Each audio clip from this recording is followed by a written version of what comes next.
A retired doctor vanished, and years later, a mysterious discovery reopened the case. A recently retired doctor from Washington state told his wife he needed a solo hiking trip to process the major change in his life. He headed toward Mount Rainier, but he never came back, leaving his devoted wife lost in confusion, wondering what had happened. Over time, the case was closed, and investigators believed he had either taken his own life or suffered a tragic accident. But 4 years later, while hikers were exploring a river stream, they found a shocking piece of evidence inside a beaver dam, evidence that turned the official story upside down and proved that his wife's intuition had been right all along. Charlotte's hands trembled as she cracked eggs into the pan, while the morning sunlight filtered through the kitchen window, revealing the distant outline of Mount Rainier. 4 years. 4 years since Robert kissed her goodbye that morning, promising he'd be back before dinner, then disappeared into the wilderness he loved so much. The sound of sizzling eggs filled the air, but her mind was far away, trapped in the familiar pain of not knowing. The sharp ring of the phone shattered the silence, and she dropped the spoon. She looked at the screen. Mount Rainier National Park. Her heart began to race. They hadn't called her in over 2 years. Mrs. Charlotte Henley? The ranger's voice was formal but gentle.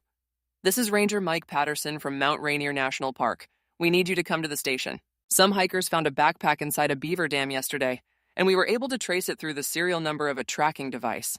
It belongs to your husband, Robert. The words hit her like a physical blow. She gripped the edge of the table until her knuckles turned white. A backpack? After all this time? Yes, ma'am. Can you come to the ranger station? We have some questions, and the police are already here. Her thoughts raced as she drove along the road she knew so well, her hands shaking on the steering wheel. Every turn brought back memories. This was the road they had taken together countless times. Robert was always eager for a new adventure, always promising to be careful. She trusted his experience and precision. He had walked those trails for 30 years. In the parking lot outside the ranger station, 2 police cars stood beside parked vehicles. Charlotte felt her stomach tighten as she entered the building, the scent of old wood and pine stirring even more memories. Ranger Patterson, a stocky man in his 40s, greeted her with sympathetic eyes. Mrs. Henley, thank you for coming. This is Detective Morrison from the County Sheriff's Office. Detective Morrison, a tall woman with gray hair pulled back tightly, extended her hand. I'm sorry we're meeting under these circumstances. Please, have a seat.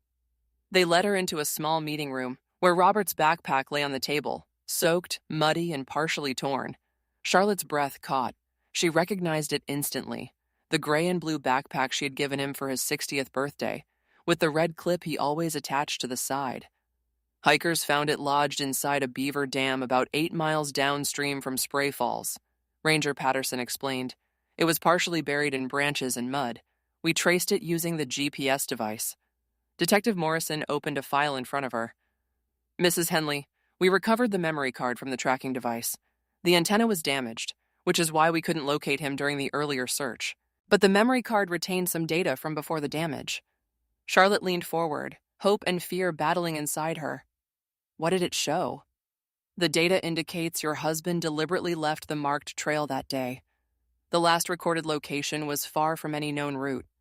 But Robert never left the trail, Charlotte protested. He was extremely strict about safety rules. That's impossible. The detective replied calmly, based on the evidence, we believe it was either an accident or suicide. Charlotte's voice broke. No, that's not true. Then, on impulse, she reached for the bag and began examining it carefully. Suddenly, she froze. This isn't right. What do you mean? She pointed to the torn side zipper. Robert always kept his backup device here, but it's missing. Silence filled the room. Then she said, with strange certainty, someone took it. The next day, Charlotte returned with the police to the dam site. Fog hung in the air, and the sound of rushing water echoed through the trees, making the atmosphere heavier and more ominous. She moved slowly around the dam, studying every detail as if seeing something others couldn't. Then suddenly she stopped. She knelt and pushed aside some wet branches, revealing something buried in the mud. A shoe. Robert's shoe. But the knot tied in its laces wasn't his. The detective stepped closer, while Charlotte stared at the ground around her, then said in a low but firm voice, Robert didn't get lost. He was being chased. The search was expanded, and closer examination revealed new details. Old footprints belonging to someone else, remnants of an unregistered campsite, and a torn piece of fabric that didn't belong to Robert. It was no longer just an accident. It was a real mystery. Days later, experts managed to extract a short audio recording from Robert's tracking device. Everyone sat in silence as the recording played. His voice sounded exhausted and filled with fear. "If anyone finds this, I'm not alone. There's a man. He's been watching me since this morning." Then heavy static, followed by one final sentence that froze their blood. "He knows my name." A heavy silence fell. Detective Morrison slowly turned off the recording. "It seems we were wrong." Charlotte looked toward the mountain, then said firmly, "We're not looking for a body. We're looking for a killer." Charlotte didn't sleep that night. The final sentence echoed endlessly in her mind. The next day, the detective returned with an old report. A month before Robert's disappearance, a strange man had been seen in the same area asking specifically about him.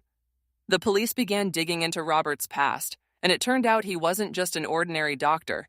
He had been a witness in a case involving illegal medical experiments against a major corporation, and some individuals connected to that case had disappeared after it was closed. Based on this, the team returned to the mountain, this time to a deeper, more isolated area. After hours of searching, they found an old wooden cabin hidden among the trees. Inside, they discovered modern tools, leftover food, maps, and photos of Robert. In one corner lay a skeleton, and beside it, a wristwatch. Charlotte approached slowly and recognized the truth.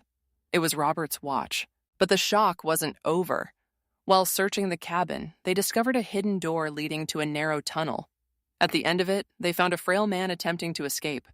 He was captured. During interrogation, he broke down and confessed. He had been watching Robert for years.